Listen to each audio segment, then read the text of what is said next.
We're back on the camera. For those of you that don't know, welcome to Fathers Handling Business. We been doing audio only for some time now, but I had to do a little upgrade. You know what I'm saying? To he some had to tools. upgrade ya.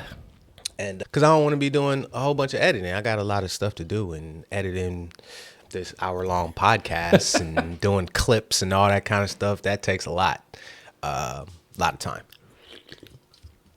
So we're going to try this again.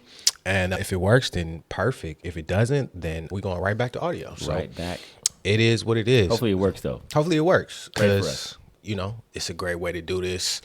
I want to thank you, first and foremost, as you dropping water on yourself. Mm-hmm. Thank you for being consistent with your boy. This is episode 20. Episode 20. So that means that we've been consistent for 20 weeks. 20 weeks straight. We've been consistent. And so that's why we getting back on camera, you know, because at first when we started off, it was cool. And then kind of dropped off a little. We was working some kinks out in the beginning. Kinks out, how we going to do it. Then you had like the summertime with baseball. You went to Cooperstown. And then we had holidays. It was just all over the place. So, but now. We in the rhythm. We in a good rhythm. 20 weeks straight. So let's start with the clip, man. Start with the clip. Yeah, I mean, we even got the format now where we normally start the show with clips. So let's start with the clip. It's a funny clip for y'all. Here you go. The main reason why people say this generation is cooked because of these new parents, bro. These young kids nowadays have no guidance, and it's actually sad. And it's because these parents want to be friends with their kids and act like that's their homeboy or homegirl. Like, they don't get that belt to ass treatment no more because the system made that a crime. Let him cook. I feel like back in the day, kids had a certain amount of structure, you know? Because they knew if they did something bad, they was getting an ass whipping as soon as they came home. And it's a PSA to my mom. I was not talking about her. My mom is not a child beater. Right. So, first of all, shout out to this young man for having the presence of mind to say, my mom is not a child beater, but she does not spare the rod. That's basically what he was saying. Little man was preaching on the street. He was preaching. So what's the first thing he said? The reason why people say this generation is cooked. Right? Yes. And they do say this generation is cooked. I tend to disagree, but I see where people are coming from. Yeah. But the reason why he was saying that is because parents want to be friends with their kids. Friends with their kids, be the cool parents. It then goes in different stages too. As the children get older, the parents tend to get cooler, especially around their children's friends.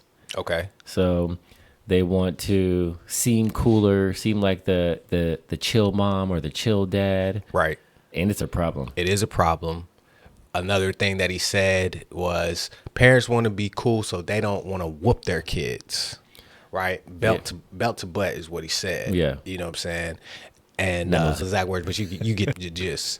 He was saying that kids don't fear getting a whooping anymore. Yeah. Now, And I grew up in the 80s. Well, he said that because now it's a crime.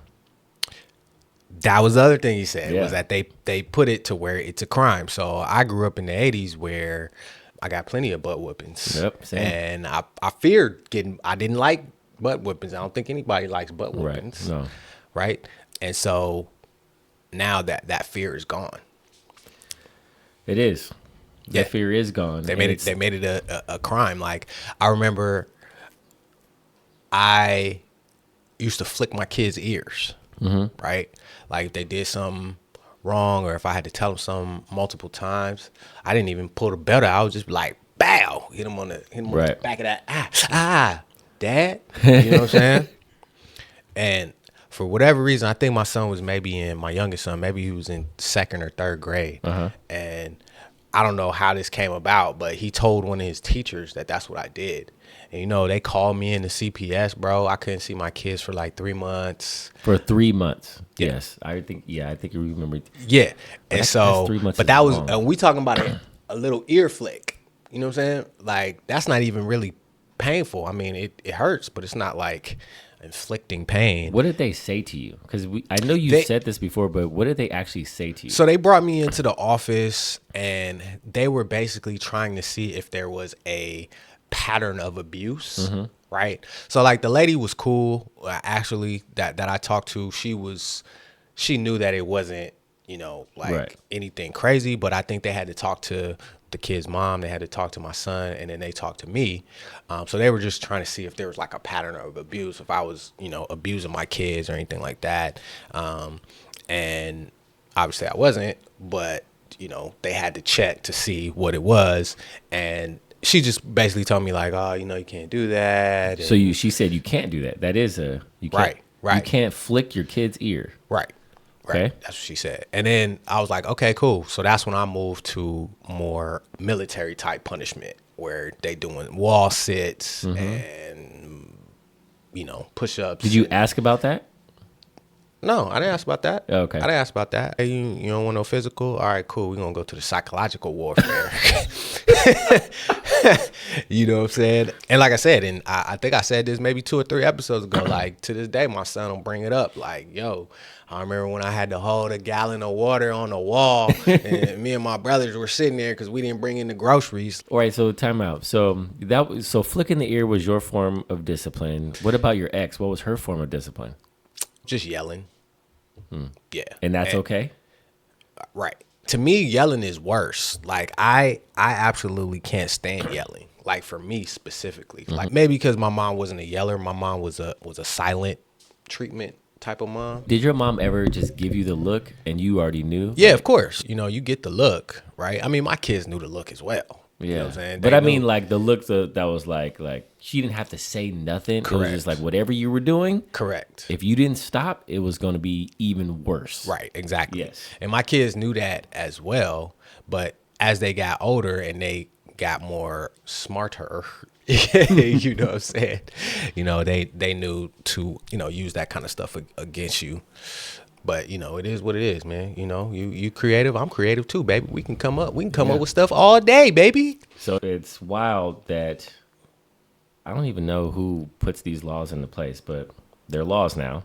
No corporal punishment, right? Corporal punishment. And so the question is, how do you discipline your children in today's society, in today's world? Okay.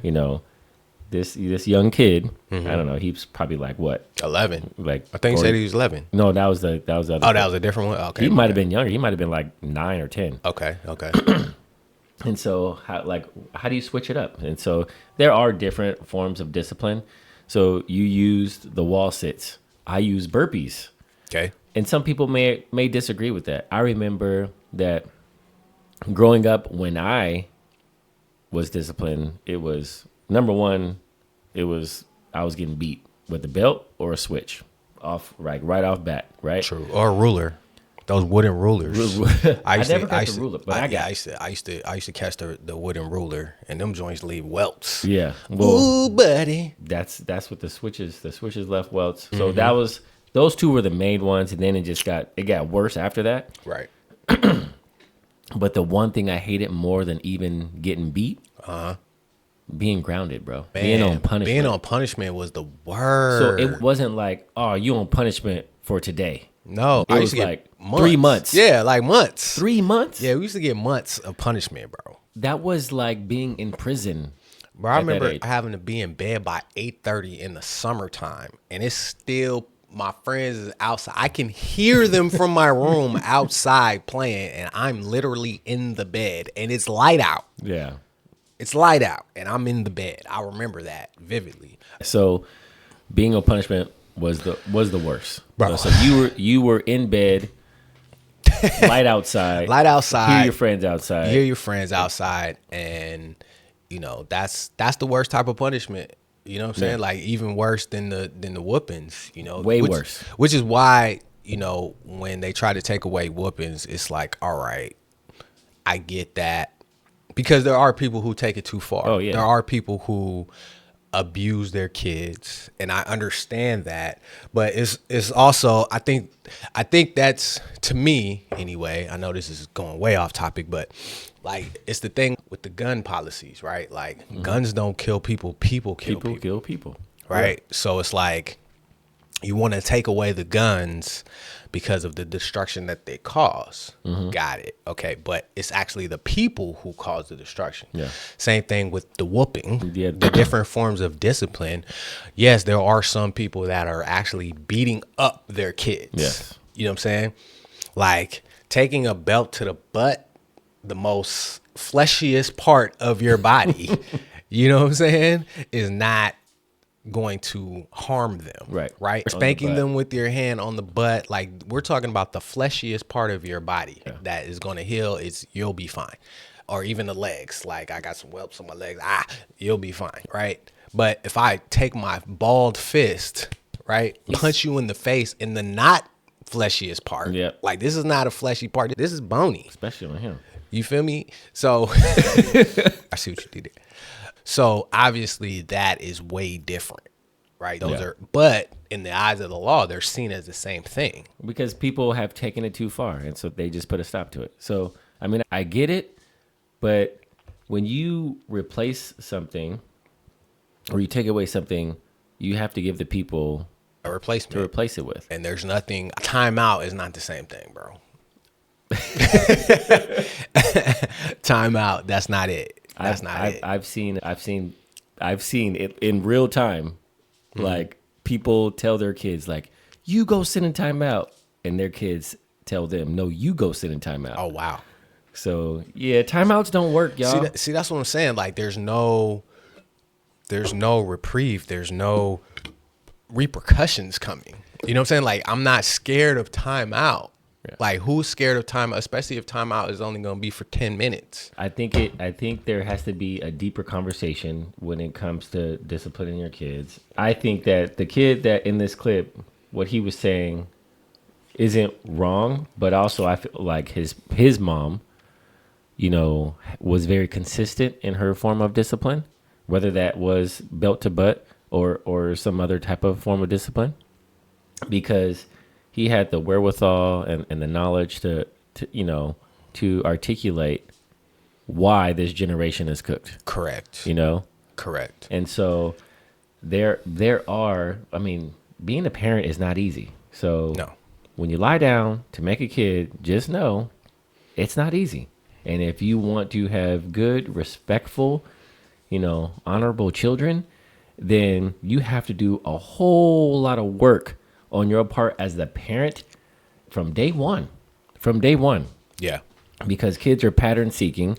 And Right. so if you are not developing some type of form of consistency and disciplining them in whatever way, so it don't have to be spankings or belt to butt. It don't have to be like that. Mm-hmm. It can be, you know, normal conversations, like correcting your children's behavior From the like, get-go. hey, no, we don't do that. Right. Or this is what we do instead. Right. Telling their kids, you know, what you Yeah. want instead of what you Yeah. don't want is very huge too. Right. So that happens in the very beginning. Right. At the very beginning, for as long as they can understand your words. And even before that, you can correct them without them even understanding your words. So Not 100%. a lot goes into parenting. I gotta give props to my little cousin. I call her little, but she's in her 30s now. You know? But she's always my little cousin. But anyway, she has a 2-year-old, and we just went to her party a couple of weeks ago, and you know she has very strict rules right, for her daughter, right? And, you know, it may be a little bit overboard a little bit, you know, but it's a new parent, first kid, you know, is what it is. Can't be mad. But now I'm starting to see the fruit of her labor, right? Yeah. Like the daughter, she knows all of the prayers, you know what I'm saying? Like she knows to pray before it's time to eat. She's very respectful, you know what I'm saying? I haven't seen her do any falling out. You know what I'm saying? But you can see how her mother's influence on her every day, the things that she's supposed to be doing, the things that she's not supposed to be doing. Yeah. She knows what she's supposed to be doing and not supposed to be doing. And it starts from a very, very young age. Like my cousin was very intentional about, oh, she's not supposed to be looking at screens. Like she's not going to be watching anything. Like I think for the first year, even when the TV was on, they would turn her away so that she wouldn't see the TV. I remember when she was a baby, I went and saw her a few times when she was a baby, like before one. Like we'll be watching the game or even a movie and like she'll physically turn her away so that she's not looking at the screens, right? And so she's not reliant on screens. And you've seen it, I've seen it in Walmart, in Target, and anywhere we go, we see that the parents just give their kids screens. Yeah, it's like a babysitter. Yeah, it's like a babysitter. Like they don't even interact with them when they're out, and they just like. And if the kid doesn't have it, what does he do? He starts screaming, starts hollering like, "Yo, I need this screen." That's their pacifier. Right, that's their pacifier. Yeah, and so I commend my cousin for being very intentional about not letting that be a crutch, and I'm seeing the fruits of it. Like I said, she's 2 now, and she's doing wonderfully. Right. How does your cousin talk to her daughter? Like, does she, like, when she speaks to her daughter, does she talk to her like in baby talk, or does she talk to her like how we talking? Like, She talks to her like we talking. I mean, she does do the high pitched voice a little bit, but she doesn't go goo goo gaga. yeah, but I'm saying, like, does she like give her instruction like in a like normal voice? Yeah. Yeah. Like, just talk to her like she's pretty much like an adult, right? Not like an adult, but she does talk to her like she's a human. you know, Yeah, she talks to her regular, and this is what we do. This is what we now. You're not supposed to be doing that. You are supposed to be doing this. Right. I think at her 2-year-old birthday party was the first time she had cake, like sugar. Okay. Right. Yeah. And so her grandmother, my aunt, she's famous for her cakes, like her pound cakes and her German chocolate cakes. Oh. Shout out to Auntie Bethy. I know you back in Chi-Town, but go ahead and send your boy a cake. Yes. Anyway, Send us a cake, please. Yes, send your boy a cake. But anyway, but she made the cake. I don't know if it didn't have sugar in it, but even the frosting was made out of like Greek yogurt and some other stuff. It wasn't enjoyable to me, I'm not gonna lie, but For you. but it wasn't for me, right? And yeah, so when she ate it, she had it for the first time. She was like, "Oh, I need this," But it wasn't even like I said, it wasn't a sheet cake. It was Greek yogurt and some other stuff. Wow. And, sugarless pound cake and 3-layer cake. It was good, but it wasn't Sugarless. I commend them for being very intentional from the very beginning. Like you said, you have to be very intentional about how you discipline your kids, what they come to expect from you with that discipline, and how you convey that to them. You just have to be consistent with it, and it has to be a pattern across. And that way, especially when the parents are together on this, her husband is a great guy. He's like that too, you know, but they know who they can go to, and, she's a daddy's girl and all that kind of good stuff, which is fine. But they are very together on how they're parenting. They're on one accord in their parenting. They're on one accord in their discipline, all that parenting and stuff. their discipline. So That's how it needs to be. that's how it's got to be, man. That's 100%. That's a little difficult when the parents aren't together and then there's Correct. 2 sets of rules. Correct. Like that's difficult. That's literally what I'm going through right now. So Right. like I'm very consistent in how I discipline the kids. I even have one of my sons. I was like reading one of my son's texts, and he was like, "Man, why is your dad so strict?" I was like, "Yeah, that's me." I took no offense to that. That's good. I took no offense to that. As you shouldn't. Yeah. You shouldn't. You should be the strict one. I didn't have my dad in the home, so my mom was a strict one. Yeah. My mom was strict, but she had like that dry humor. You know what I'm saying? She was very sarcastic. Oh my goodness. But she was very strict. Yeah. Yeah. The homies were like, "Dang, you want punishment again?" Yep. Like, yeah, man. I don't want punishment. You know what I'm saying? Let me ask you this: like, what did you do to get on punishment? Like, was it like not considered a huge deal? It probably wouldn't be considered a huge deal today, Okay. but it was mostly probably for lying or for just infractions. I don't know, man. Like I remember one time I got on punishment because I followed my cousin. My cousin was living with us at the time. My aunt, uncle, and my cousin, right? And they had a little baby boy at the time, and he was in diapers though. But my cousin, he was older than me, so I was always following wherever he was going. And we're talking about this is in Virginia in the 80s, in Virginia Beach. And so there's a bunch of like creeks and like just little, want to see a dead body, like that type of stuff going on. And so I was just following him, you know what I'm saying? And we was all over the place, you feel me? And, my mom called wind and, I got in trouble for that. Like, Because you weren't supposed to, or because I wasn't supposed to be out there. Okay. Like, I don't remember what it was, but I just know I wasn't supposed to be. Whatever I was doing, I was following him, and I wasn't supposed to be. Did you know you weren't supposed to?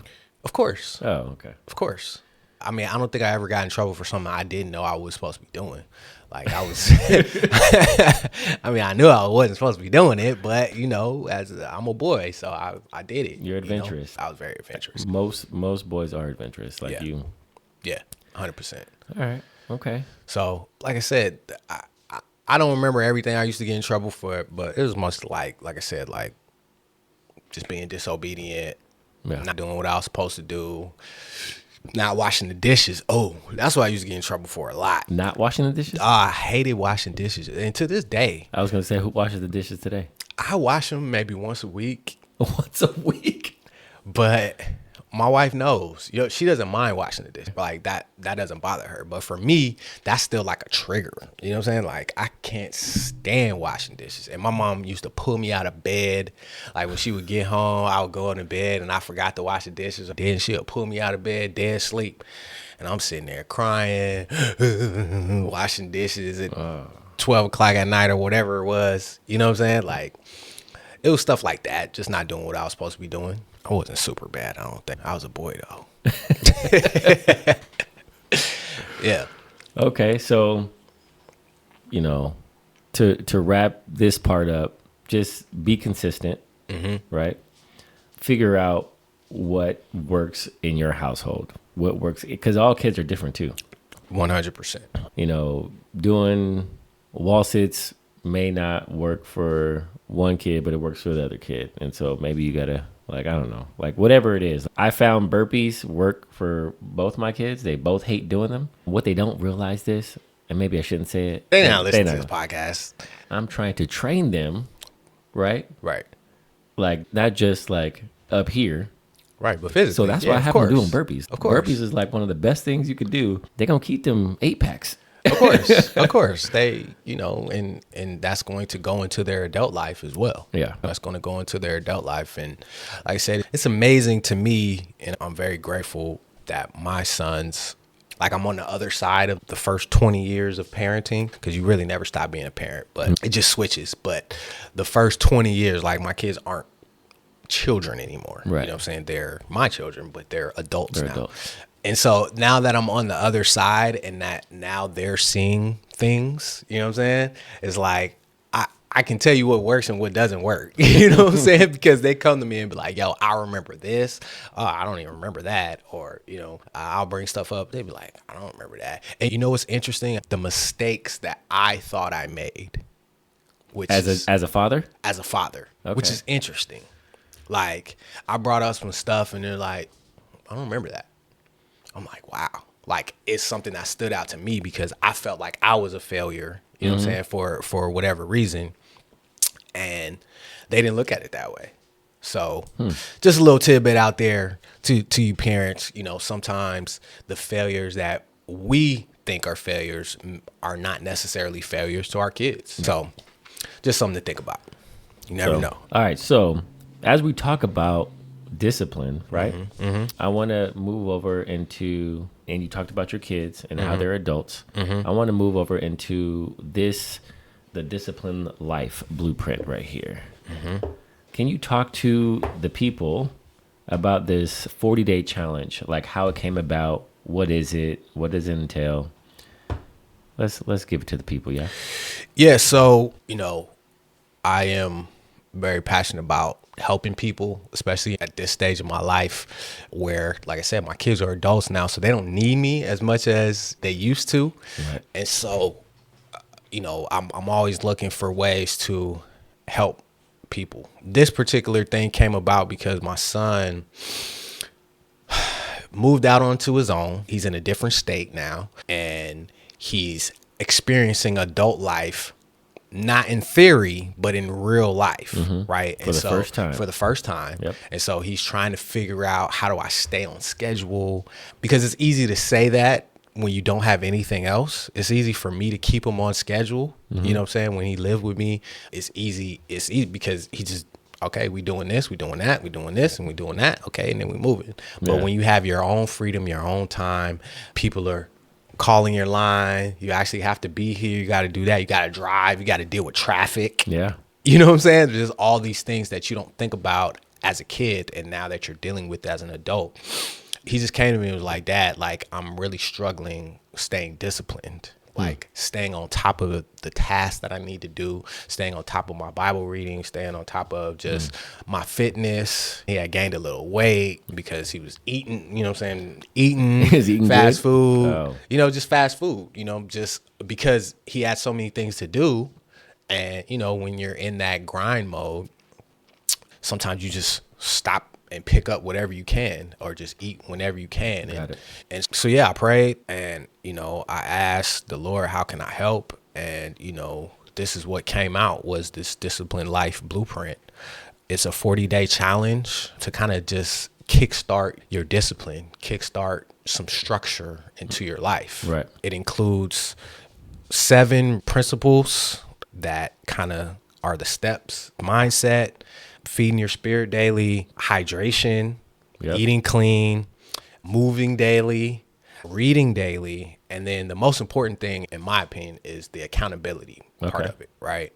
You can do all of these things, but it's easy for you to not do it. Yeah, absolutely. It's easy for you to say, oh, I'm going to take this day off, or I'm going to skip this, or I'm going to skip that.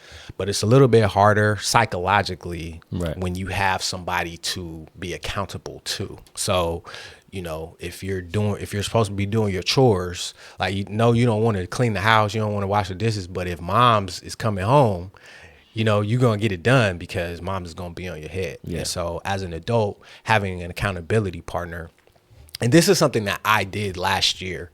I was waking up early with one of my homeboys. We was getting on the phone. We were talking. We were praying. You know, he was telling me about his wins for the day or for the yesterday, and I was telling him about my wins, what we gonna do. And then we'd come back and tell each other, okay, did you do this? Did you do that? And we'd hold ourselves accountable. And since I had already gone through that process, when he came to me, I was like, oh man, this is, you know, God had already put me through this so that I could write this guide, which was amazing because God works amazingly. And so yeah, that's how it came about. It took me a while to kind of put it together and all that kind of good stuff. But here we are. We got the printed copies. We got the digital copies. I actually do it on my iPad for the digital. But yeah, we started. You and I are starting this. I think this is day 2. This is day 2. And so you are my accountability partner in this 40-day challenge. I'm probably going to do this maybe twice a year. Okay. Be honest with you. Just to reset, just to refocus, because it's easy to get off track. Oh, 1,000%. See, life comes at you. Life be life, and as they say, you know, and so you have to be intentional about your growth, intentional about your discipline, intentional about where you want to be, your goals, and the things that you want to accomplish. Right. So let's talk about, like, what does it look like in a day? So, like, for instance, day 1, what are some of the things you have to do within the challenge? So basically, I wanted to make this challenge as, I don't want to say simple as possible, but just building. I wanted to feel like building blocks. So the first day, you start off and you kind of pick a time that you want to wake up. Okay. Right. We start in Proverbs. Okay. Right. So Proverbs is all about wisdom. Right. Right. We start reading Proverbs the first day and the first month of it. And then we start with moving daily. Right. We're doing basically 4 exercises: push-ups, squats, sit-ups, and planks. Right. Simple. But every day you add 1. Every day you plus 1, right? So you start reading for 10 minutes. By the end, you're reading for like 45 minutes, right? Because you're building discipline daily, right? So we build on top of it, get better, get 1% better every day. Better. I like that. 1% better every day. So as we're doing it, we started with 5 push-ups, but then today we did 6 push-ups, right? Okay. Then tomorrow 7. And what did you start with? I started with 5. 5 push-ups? Yeah, I started with 5. Okay. I actually did more than that, but I started with 5 because I wanted to make sure, because I'm actually recording this as I'm doing it Okay. so that it'll be available on YouTube for anybody who wants to go through the challenge. Okay. You know what I'm saying? Who maybe doesn't have an accountability partner, who's because you have to have somebody that's with your same type of mindset. Yes. And correct me if I'm wrong. You don't have to start at 5, or you don't have to. No. You can start wherever you want. So No. So I actually have it. I have it blank, so you can fill in whatever you want. If you want to start off at 10, then you start off at 10. What right? if you want to start off at 100? If you want to start off at 100, that's crazy. That's what I did. You start off at I did 100. 100 yesterday. You did 100 push-ups. 100 push-ups. So by the end of this 100 40 days, squats. you're gonna be doing 140 push-ups. Yep. Okay. Yeah. All right, and 100 squats. Okay, cool. Well, you are above and beyond. That's cool.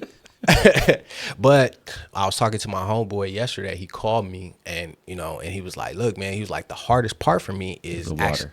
no." He said it's the moving daily part. Really? Yeah, and he's a bodybuilder. And he said the hardest part for him to do every single day is to do push-ups, sit-ups, and crunches. Like he's like, yo, I can read, you know what I'm saying, for 10 minutes, I can read the Bible, you know what I'm saying? The water is not really a big issue, but the issue for him is the moving daily part, right? Okay. And so this is a holistic system. And when I say holistic, just mean mind, body, soul. Yeah. Mind, body, spirit, excuse me. And so you want to make sure that you're doing it all. And so that's why I'm like, yo, you can start with something easy like 5, and we start in 1 chapter a day. Make sure you pray, make sure you drink water, make sure you read. Like, these are all things that you can do within, 30 minutes. Right? And you can do it at the start of your day. I'm doing mine at the start of the day. That's the best. That's the best time, Yeah. right? That's the best time because you're waking up and you can start your day correct. And just metaphysically, starting your day doing exercise is very healthy Gives for you you. energy. Gives you energy. It's very healthy for you. So, starting your day doing that, and then ending your day with the reflection part, right? What did you learn today? What did you think about today? When you read your book, I like to do audiobooks. So as soon as we're done here, I'm going to do some yard work, throw in my headphones, and then reflect on it. Writing down our thoughts is a very, very powerful tool.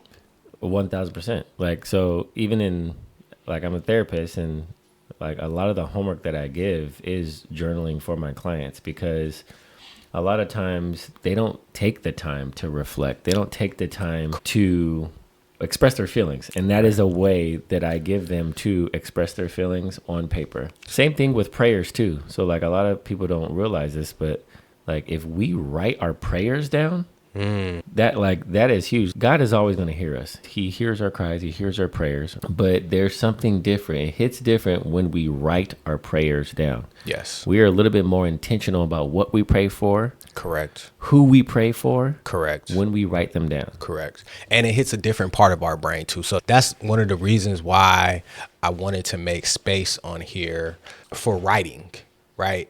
Even if you have the digital version, I got this for $20 on Amazon. I've had this for like a year and it works perfect. So, but it's for writing. So even on my iPad, I write in the reflection section, right? And it's just that the simple act of doing that writing is different from doing your thumb warrior thing. You know what I'm saying? It works out a different part of the brain when you actually write. So that is one of the reasons too why I was intentional about making this a writing exercise to where you write something every day. It doesn't have to be long. Like, I only put, 3 or 4 lines, and it can be longer if you want, but you just getting into the practice of writing every day, which most people don't do, was my goal. This is a beginner's guide. This is a kickstart into, living a disciplined life. Right. It's all about, like you said, building the consistency habit, the discipline habit. Correct. Of doing daily. Doing daily. Yeah, so it is cool. And the piece about the accountability partner is huge. So, and I'm a firm believer in having accountability partners in life, just in general, right? In general. So having accountability and having more than just one too, because one may fall off or something may happen to where, whatever the case may be, right. And to have another accountability partner is huge. So I shared your album and this book with my best friend Mike, and now he's doing it too. Nice.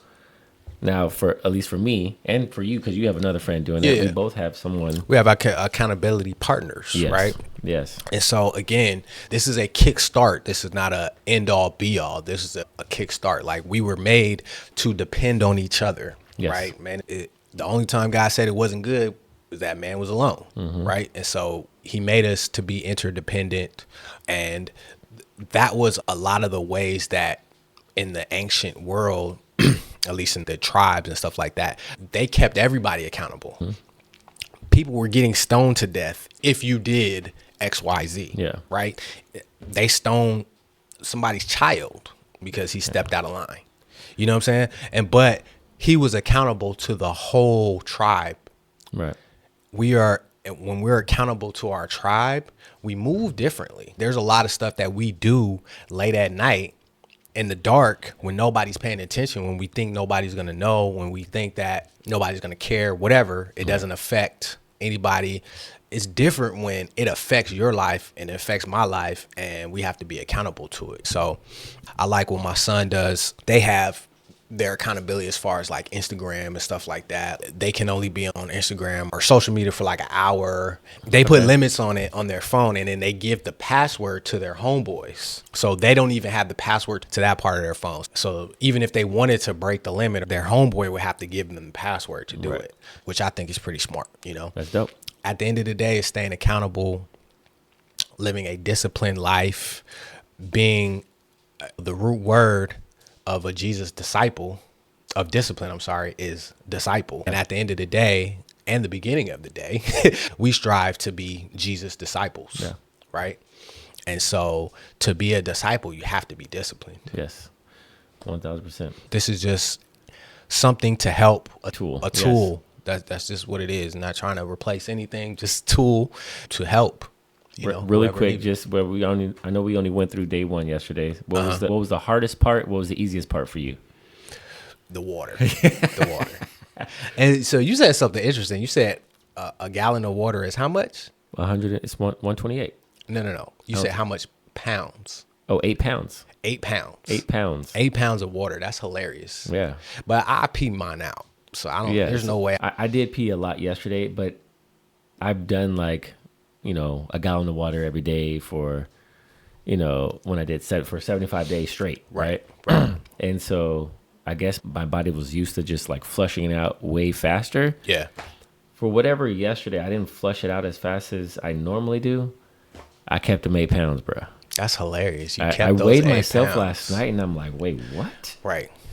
And also day one shouldn't be challenging. Day one should be easy. Now day 32, that's gonna be a challenge because wait. now you're reading. Because if we skip to let's skip to day 32.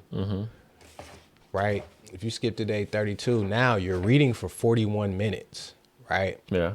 Or back in the Psalms, and now your push-up should be, for you, it should be like 32. 32, right? Which is a lot. That's a lot, bro. I'm just letting you know that's a lot. But anyway, I'm not doing them straight. okay. Do what you do. Do what you do. So I started this. We started this new thing where we set a timer for 2 minutes. And we see how many push-ups you can do in 2 minutes. Okay. And then, so like for instance, yesterday I think I did 90 push-ups in 2 minutes. Okay. And then I took a longer break, and then I hammered out the rest of them. Right. So my thing is, like I said, on day 32, you're going to be doing 132 push-ups, 132 crunches, and 132 squats. Yep. That's going to be tough to do on a consistent basis because of everything else that you have to do in life. Yeah. Right. That's where it gets challenging. That's where it becomes the mental thing. That's where I'm gonna be checking on you on day 128. Like, you do your 128 push-ups today, huh? Yeah, you better get him in. You know what I'm saying? Because being able to build off of that every day and staying consistent. Like, day one is easy. Day two is gonna be simple, but day 32 is gonna be different. Yeah. Right. Like I said, you have to have the mental discipline. Or hopefully you've built up the discipline to, like I said, read for 41 minutes. Yeah. Right. Not only reading the Bible, but reading your book. What book? Intentional. I just started yesterday. It's a brand new book. Okay. So I did put a book list in here because I read books all the time. And so I did put a book list in here. My top 10 books: The Talent Code by Dan Coy, U Squared by Prentice Price, Thou Shalt Prosper by Rabbi Daniel Lapin. Oh, I think you told me about that. Yeah, I told you about it before. Defining Moments in Black History by Dick Gregory. Now, do you know who Dick Gregory is? So Dick Gregory, bro, I didn't know who he was either, so don't feel bad. It's Inner Excellence is the book. Okay. Dick Gregory is a person who was friends with Medgar Evers, with Martin Luther King, with Malcolm X, with all of our leaders from the 60s. He was friends with all of them? Yes. He was an actor and comedian. Oh, okay. Okay. And so he was friends with Muhammad Ali, with every black figure that you can think of. Yeah. He was a celebrity then. So he was friends with all of them. Gotcha. Okay. But he survived. So he was there while they were doing the marches, at the marches, and he survived through that, right? Through Colin Kaepernick. I think that book was like from 2017 or something. So he saw all the way from then all the way to Colin Kaepernick type of thing. I think he just died last year. But so he's kind of putting in the defining moments in Black history. He's like telling his stories of him being friends with these guys, right, and like the things that he just did. And he was like, yeah, we was just regular. We was doing this. We was smoking. We was doing this, blah, blah, blah. And so his stories are just incredible. Incredible. So yeah, defining moments in Black history was dope. The Hidden Messages in Water. What a great book. Yeah. What a great book. You read that? I haven't read that. I heard about that. Messages in Water. The Hidden Messages in Water will blow your mind. Like, if you haven't read that book, I suggest that one. Because if you ever had any doubt about the spirit realm, if you ever had any doubt about God, any doubt about any of that kind of stuff, right, and you don't want to hear from a religious book, this book is for you, because it's not religious at all. Right. But it proves God. Yep. It proves that God exists. It proves it's real. It proves the things that we talk about, speak stuff into existence, which is really a bad way of saying just speak positively. Like, God is the only one that can speak things into existence. But like, just the Hidden Messages of Water is crazy. How to Tell the Truth by Preston Perry, which is Jackie Perry's husband. His book was pretty good. Return of the Gods by Jonathan Cahn. That's another one that explains all of the stuff that's happening in the world in story form, but from a biblical sense. So it goes all the way back to the ancient gods, and then how they have come back to our earth now because of our choices, right? In 1969, they took the 10 Commandments out of the Supreme Court. And then that same year, that's when the whole revolution for the LGBT and all that kind of stuff. It's crazy. It's crazy. Like, he puts all that stuff together. Like, it's nuts. The Fire Next Time by James Baldwin. The Blue Zones. You know about the Blue Zones? Yep. And then Anti-Fragile. So these are not all like religious books or anything like that, but they're books that really explain life, right? And why we're here, and how we can move and shake in this life. I feel like a lot of people are asking the wrong questions, right? Like, well, why did God do this? Or if he's a loving God, why did he allow this to happen? And why why did my mom this? get And cancer? yeah, I think those are the wrong questions. Like, I understand those questions, but I feel like our questions should veer towards, okay, how do we move and shake in this life because these things happen? What is God trying to teach me through this? Exactly. What are the principles that we can learn from this? Because we know that wars happen. We know that there are bad people. We know that there are evil things in this world. It takes a different type of person, and I don't want to say a different type of person, but you have to have a different mindset to ask those type of questions when you're actually going through it. Yeah. So like, for someone who gets cancer, for someone who lost a child, you know, it really does take someone to have a different type of mindset, to be in tune with the Holy Spirit. Correct. To say like, all right, well, God, this happened. What are you trying to show me? What are you teaching me? What do you want me to do? Like all these things. Right. I learned one of the biggest lessons of forgiveness through someone that I know who lost a child to a hit and run.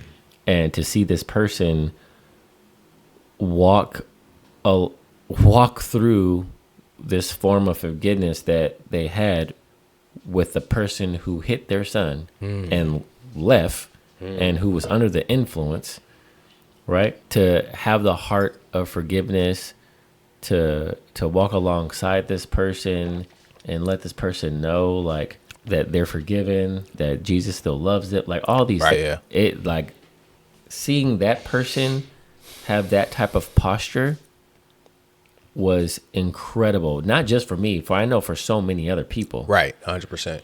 But yeah, it's just like you have to have that type of mindset. You have to have that type of mindset.